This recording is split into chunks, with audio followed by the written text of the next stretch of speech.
Next ஸ்பெஷலாக நம்ம என்ன செய்ய போகிறோம் அப்படின்னு கேட்டால் கோதுமை அரிசியில் கிச்சடி செய்ய போகிறோம். அதுக்கு ஃபஸ்ட்டு குக்கர் அடுப்பில் வச்சுட்டு எண்ணெய் ஊற்றிட்டு எண்ணெய் சூடானது கடுகு போட்டுடலாம். கடுகு தாளித்து முடிச்சதுக்கப்புறம் வந்துட்டு பெரிய வெங்காயம், பச்சை மிளகாய், கருவேப்பிலை சேர்த்துடலாம். அதை சேர்த்து நல்லா வதக்கி விட்டுக்கலாம்.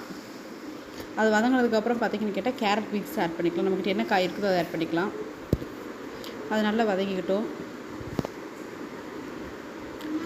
அப்போ அந்த காய்க்கு தேவையான உப்பு சேர்த்துக்கலாம்.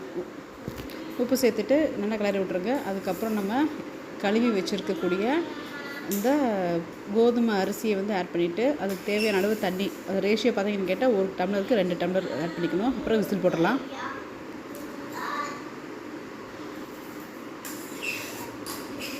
விசில் அடங்கினதுக்கப்புறம் பார்த்தீங்க அப்படின்னா நம்ம ஓப்பன் பண்ணி பார்க்கலாம். நமக்கு சூப்பரான கோதுமை அரிசி கிச்சடி வந்து தயாராகிடுச்சு.